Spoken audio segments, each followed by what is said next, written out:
ಹತ್ತಿ ಬೆಲೆಗೆ ಹೋಗ್ಬೇಕಾದ್ರೆ 25 ರೂಪಾಯಿ ಇರೋದು ಇವತ್ತು 30 ರೂಪಾಯಿ ಆಗಿದೆ. 5 ರೂಪಾಯಿ ಅಂದರೆ 30 ದಿನಕ್ಕೆ ಎಷ್ಟಾಯಿತು?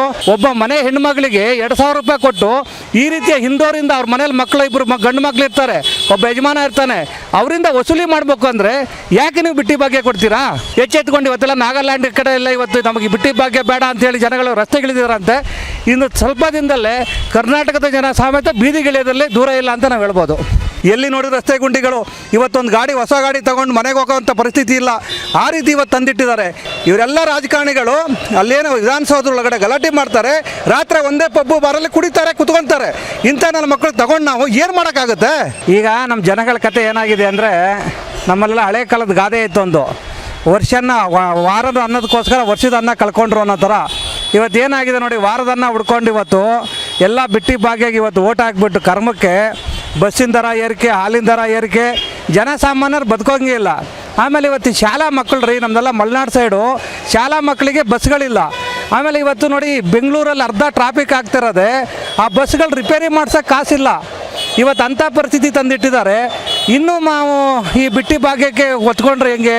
ನಾವು ಕೊಡೋದಾರೆ ಕೊಡಲಿ, ಶಿಕ್ಷಣ ಕೊಡಲಿ, ಒಂದು ಆಸ್ಪತ್ರೆಗೆ ಹೋದರೆ ಇವತ್ತು ಲಕ್ಷಾಂತರ ರೂಪಾಯಿ ಬಿಲ್ಗಳಾಗ್ತಾಯಿದೆ, ಆಸ್ಪತ್ರೆಗೆ ಒಂದು ಆರೋಗ್ಯ ಭಾಗ್ಯ ಕೊಡಲಿ, ಈ ರೀತಿಯ ಕಾನ್ಸೆಪ್ಟ್ ಮಾಡ್ಕೊಂಡು ಹೋಗಲಿ. ಇವತ್ತು ನೋಡಿ 15% ಇವತ್ತು ಮೆಜೆಸ್ಟಿಕ್ಕಿಂದ ಹತ್ತಿ ಬೆಲೆಗೆ ಹೋಗ್ಬೇಕಾದ್ರೆ 25 ರೂಪಾಯಿ ಇರೋದು ಇವತ್ತು 30 ರೂಪಾಯಿ ಆಗಿದೆ. 5 ರೂಪಾಯಿ ಅಂದರೆ 30 ದಿನಕ್ಕೆ ಎಷ್ಟಾಯಿತು? ಇವತ್ತು ಯಾವುದೋ ಸಂಬಳ ಜಾಸ್ತಿ ಇಲ್ಲ, ಕೆಲಸಗಳಿಲ್ಲ. ಅಂಥ ಸಂದರ್ಭದಲ್ಲಿ ಈ ರೀತಿ ಏಕಾಏಕಿ ದಿನ ಆದರೆ ರೇಟ್ ಜಾಸ್ತಿ.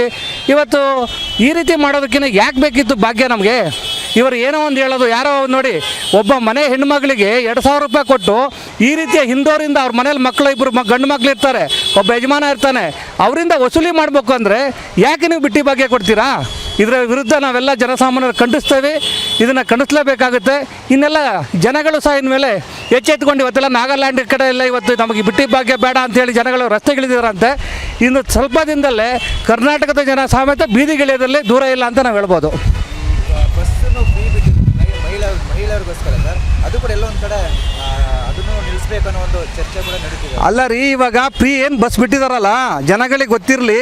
ಒಂದೊಂದು ಡಿಪೋದಲ್ಲಿ ಏನು ಬಸ್ ಫ್ರೀ ಬಿಟ್ಟು ಮುಂಚೆ 100 ಬಸ್ ಓಡ್ತಾರಂಥ ಡಿಪೋದಲ್ಲಿ ಇವತ್ತು 30 ಬಸ್ ಓಡ್ತಾ ಇದೆ. ಫ್ರೀ ಅನ್ನೋದೊಂದು ನಾಮಕಾವಸ್ಥೆ ಅಷ್ಟೇ, ಇವತ್ತಿಂದಲ್ಲ.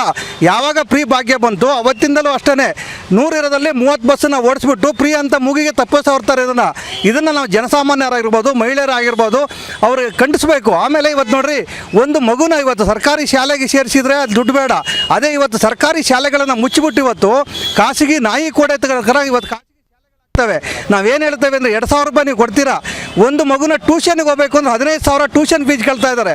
ಒಂದು ಕಾನ್ವೆಂಟಿಗೆ ಹೋಗಬೇಕು ಅಂದ್ರೆ ಲಕ್ಷಾಂತರ ರೂಪಾಯಿ ಫೀಸ್ ಕೊಡ್ತಾರೆ. ಇದೆಲ್ಲ ಬೇಕಾ ನಿಮಗೆ ಜನಸಾಮಾನ್ಯರಿಗೆ? ಅಥವಾ ನಿಮಗೇನಾದರೂ ನಿಮಗೆ ಶಿಕ್ಷಣ ಇರ್ಬೋದು, ಆರೋಗ್ಯ ಇರ್ಬೋದು, ರೈತರಿಗೆಲ್ಲ ಒಂದು ನೀರಿನ ವ್ಯವಸ್ಥೆ ಇರ್ಬೋದು, ಇದು ಬೇಕಾ ಅಂತ ಜನ ಯೋಚನೆ ಮಾಡಬೇಕಾಗಿದ್ರೆ ಇವತ್ತು ಇದು ಯಾಕ್ರಿ ಬೇಕು ನಮ್ಮ ಸರ್ಕಾರ? ಇವತ್ತು ನೋಡಿ ರಸ್ತೆ ಗುಂಡಿಗಳು, ಎಲ್ಲಿ ನೋಡಿ ರಸ್ತೆ ಗುಂಡಿಗಳು. ಇವತ್ತೊಂದು ಗಾಡಿ ಹೊಸ ಗಾಡಿ ತಗೊಂಡು ಮನೆಗೆ ಹೋಗೋವಂಥ ಪರಿಸ್ಥಿತಿ ಇಲ್ಲ, ಆ ರೀತಿ ಇವತ್ತು ತಂದಿಟ್ಟಿದ್ದಾರೆ. ಯಾವುದೂ ಅಭಿವೃದ್ಧಿ ಅನ್ನೋದು ಇಲ್ಲ, ಅಭಿವೃದ್ಧಿ ಅನ್ನೋದು ಶೂನ್ಯ ಆಗಿದೆ. ಹೋಗಲಿ, ಬಸ್ ರಿಪೇರಿ ಮಾಡೋಕ್ಕೂ ದುಡ್ಡಿಲ್ಲ ಹೇಳ್ತಾರೆ. ಇವತ್ತು ನೋಡಿ ಎಲ್ಲ ದೇವಸ್ಥಾನಗಳಲ್ಲಿ ನಮಗೆ ಮುಜರಾಯಿಯಿಂದ ಬಂದ್ಬಿಡುತ್ತೆ. ಎಲ್ಲಿಂದ ದೇವಸ್ಥಾನಗಳಲ್ಲಿ ಮುಜರಾಯಿ? ಇವತ್ತು ನೋಡಿ ಯಾವುದೋ ಒಬ್ಬ ಮನೇಲಿ ಕೆಲಸ ಮಾಡ್ತಾ ಇರೋವಂಥ ಹೆಣ್ಮಗಳು ಫ್ರೀ ಬಸ್ಸು ಅಂತ ಎಲ್ಲೋ ಹೋಗಿ ದೇವಸ್ಥಾನದಲ್ಲಿ ವಾರಗಟ್ಟಲೆ ಕುತ್ಕೊಬಿಟ್ರೆ ಅವ್ರ ಸಂಸಾರ ನಡೆಯೋದಂಗೆ. ಎಷ್ಟೋ ಸಂಸಾರಗಳು ಇವತ್ತು ಈ ಭಾಗ್ಯದಿಂದ ಎಷ್ಟು ಜನರಿಗೆ ಒಳ್ಳೇದಾಗಿದೆಯೋ ಅದೇ ಥರ ನೂರಾರು ಸಂಸಾರಗಳು ಇವತ್ತು ಬೀದಿ ಬಂದಿದೆ, ಇದೇ ಒಂದು ಬಿಟ್ಟಿ ಭಾಗ್ಯಗಳಿಂದ ಅಂತ ನಾವು ಹೇಳೋಕ್ಕೆ ಇಷ್ಟಪಡ್ತೇವೆ. ಅಲ್ಲ ರೀ, ಇವಾಗ ಜನಗೆ ಏನಾಗಿದೆ ಅಂದರೆ ನಾವೆಲ್ಲ ನೀವು ಮಾಧ್ಯಮದವರು ಪಾಪ ಎಚ್ಚರಿಸ್ತಾ ಇದ್ದೀರಾ, ಈ ಒಂದು ಭ್ರಷ್ಟಾಚಾರನ ಎಚ್ಚರಿಸ್ತಾ ಇದ್ದೀರಾ. ಇವತ್ತು ನೋಡಿ ನಿನ್ನೆ ತಾನೇ ಒಬ್ಬನಿಗೆ ಗುತ್ತಿಗೆದಾರ ಸತ್ತೋದ. ಈ ಥರ ಆದರೂ ಇವತ್ತು ಅವರ ಮನೆ ಬಾಗಿಲಿಗೆ ಅವ್ರ ಮನೇಲಿ ಒಬ್ಬನ ನೇಣಾಕೊಂಡು ಸಾಯೋ ತನಕಲ್ಲೂ ಇವತ್ತೇನಾಗಿದೆ, ಎಲ್ಲ ಸಾಯ್ತಲೇ ಇರ್ತಾರೆ. ಯಾವತ್ತು ಅವ್ರ ಮನೆ ಬಾಗಿಲಿಗೆ ಒಂದು ಸಾವು ಅನ್ನೋದು ಬರುತ್ತಲ್ಲ ಆವಾಗ ಸರ್ಕಾರ ಸರಿ ಇಲ್ಲ ಅಂತಾರೆ. ಇವತ್ತು ನೋಡಿ ಎಲ್ಲದ್ರಲ್ಲಿ ಭ್ರಷ್ಟಾಚಾರ. ಇವತ್ತು ವಿರೋಧ ಪಕ್ಷದವರು ನೀವು 60% ತೊಗೊಂಡಿದ್ದೀರಾ, ನಾವು 40% ತೊಗೊಂಡಿದ್ದೀವಿ. ಅವರವರೊಳಗಡೆ ಇವತ್ತು ನೋಡ್ರಿ ಅಧಿವೇಶನ ಕರೆದ್ರು ಬೆಳಗಾವಿಯಲ್ಲಿ 400 ಕೋಟಿ ವೆಚ್ಚದಲ್ಲಿ ಅಧಿವೇಶನ ಮಾಡಿರೋಂಥ ಅಧಿವೇಶನ ಇವತ್ತು ಒಂದು ಬಿಡಿಗಾಸಿಗಿಲ್ಲ ರೀ. ಕಲ್ಯಾಣ ಕರ್ನಾಟಕ ಅಭಿವೃದ್ಧಿ ಮಾಡ್ತೇವೆ ಅಂತ ಅಧಿವೇಶನ ಮಾಡ್ತಾರೆ. ಯಾವುದು ಮಾಡಿದ್ದಾರೆ, ಎಲ್ಲಿ ಮಾಡಿದ್ದಾರೆ? ಯಾವುದೂ ಚರ್ಚೆ ಇಲ್ಲ. ಒಂದು ರೈತರಿಗೆ ಬೇಕಾಗಿರೋದಾಗಲಿ ಇನ್ನೊಂದಾಗಲಿ ಯಾವುದೂ ಚರ್ಚೆ ಮಾಡ್ತಾ ಇಲ್ಲ. ಇವರ ಒಂದು ವೈಯಕ್ತಿಕವಾಗಿ ಯಾರೋ ರವಿ ಬೆಳಗ್ಗೆ ಸಿ.ಟಿ. ರವಿ ಅವರು ಏನೋ ಕೆಟ್ಟದಾಗ ಬೈದ್ಬಿಟ್ರು, ಅವರು ಹೋಗಿ ಸ್ಟ್ರೈಕ್ ಮಾಡಿದರು. ಇವ್ರಿಗೆ ಬೇಕಾಗಿರೋದು ನಮ್ಮ ದುಡ್ಡು, ನಮ್ಮ ತೆರಿಗೆ ದುಡ್ಡಲ್ಲಿ ಕಾಲಹರಣ ಮಾಡೋವಂಥದ್ದು. ಯಾವುದೇ ಅಭಿವೃದ್ಧಿ ಬಗ್ಗೆ ಡಿಸ್ಕಷನ್ ಆಗಲ್ಲ. ಇವರೆಲ್ಲ ರಾಜಕಾರಣಿಗಳು ಅಲ್ಲೇನೋ ವಿಧಾನಸೌಧದೊಳಗಡೆ ಗಲಾಟೆ ಮಾಡ್ತಾರೆ, ರಾತ್ರಿ ಒಂದೇ ಪಬ್ಬು ಬಾರಲ್ಲಿ ಕುಡಿತಾರೆ, ಕುತ್ಕೊತಾರೆ. ಇಂಥ ನನ್ನ ಮಕ್ಕಳು ತಗೊಂಡು ನಾವು ಏನು ಮಾಡೋಕ್ಕಾಗುತ್ತೆ?